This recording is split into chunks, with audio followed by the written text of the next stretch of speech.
I have always been a creative, a doer, a maker, an artist. There wasn't a specific moment, an epiphany, but an absolutely necessary and consistent urge to create. But I've always been a little weird too, in a way that my pursuance of normalcy has gotten in my way many, many times. Definitions belong to the definers, not to the defined, says Toni Morrison. Growing up on a small farm, I spent lots of time with animals of all sorts, including my brothers. An apt foreshadowing of my current status of snake lady, I also find it an accurate representation of our childhood. So much of this childhood freedom for exploration fed my creativity. My parents allowed astronomical levels of explosions of creativity right in the middle of the living room floor. To this day, when you open the door to enter the basement of my parents' home, you see walls lined with artwork and crafts from all three of us. We were so lucky to run rampant on the farm, building forts, digging holes, and creating fictional worlds. Communing with the trees, bugs, and cows, I learned to create in a functional sense. Problem solving, resilience, duct tape engineering. Horses were my earliest artistic muse. I studied encyclopedias, read medieval stories, and drew thousands of horses, taking care to be accurate but whimsical. My own horses taught me strength, patience, and respect. Sometimes it seems that middle school teaches you how to hate yourself. But in high school, I found I could love myself much more when I was wearing a costume, a gown, or a persona that wasn't me. Performance became my outlet: violin, choir, musicals, basement bands. I enjoyed the transformation, but avoided art class, rejecting structure and boundaries. Moving on to college, I have none of the excitement this picture suggests. I was leaving behind my boyfriend, family, friends, animals, the farm. I abandoned my pre-vet program and floundered, hating freshman year. But then I discovered art ed. I discovered oil painting and fell in love with portraiture. The truth of it is I enjoyed making people feel something: discomfort, unease, maybe evil. I discovered Victorian photographs and loved their essence, the lacking of a person, the mystery and the discomfort so many old photographs can evoke. Cloudy faces, milky eyes. I thrived in the uncanny. I painted ghosts of people. I created life-size dolls.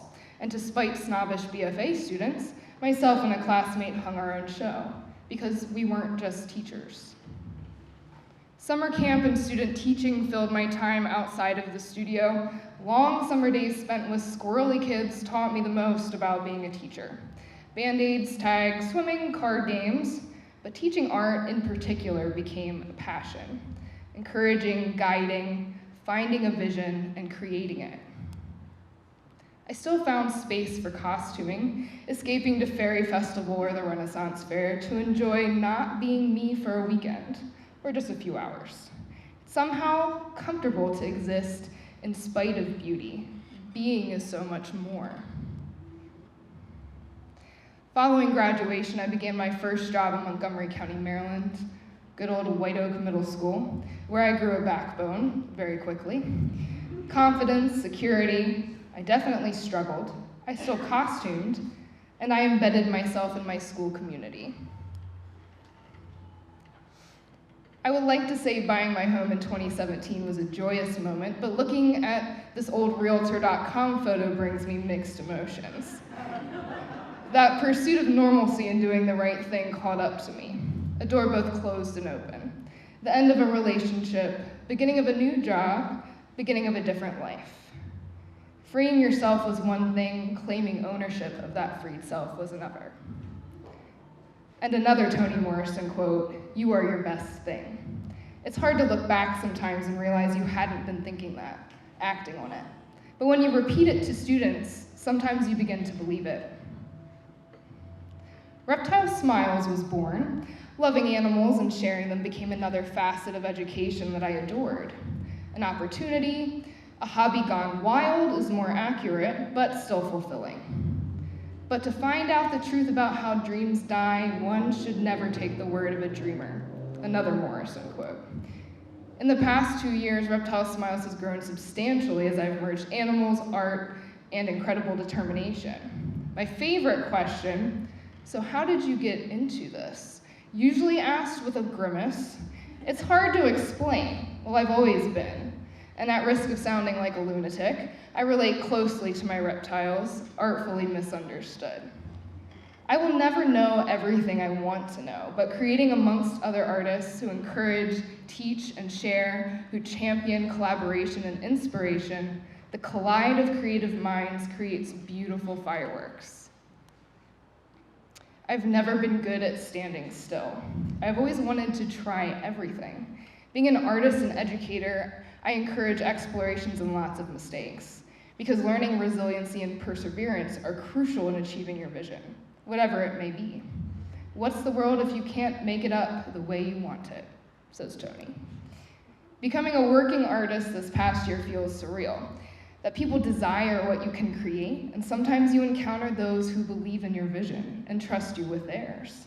Curating has taught me to advocate for artists, mostly how to look, listen, and really see something. Sometimes your dreams are right. My 20s have been full of challenges, and I joke about being absolutely ready to turn 30. These latest years have been encapsulated by grief, because growth means loss. It means that some people are left behind, or that people leave you behind, sometimes far sooner than what you were ready for.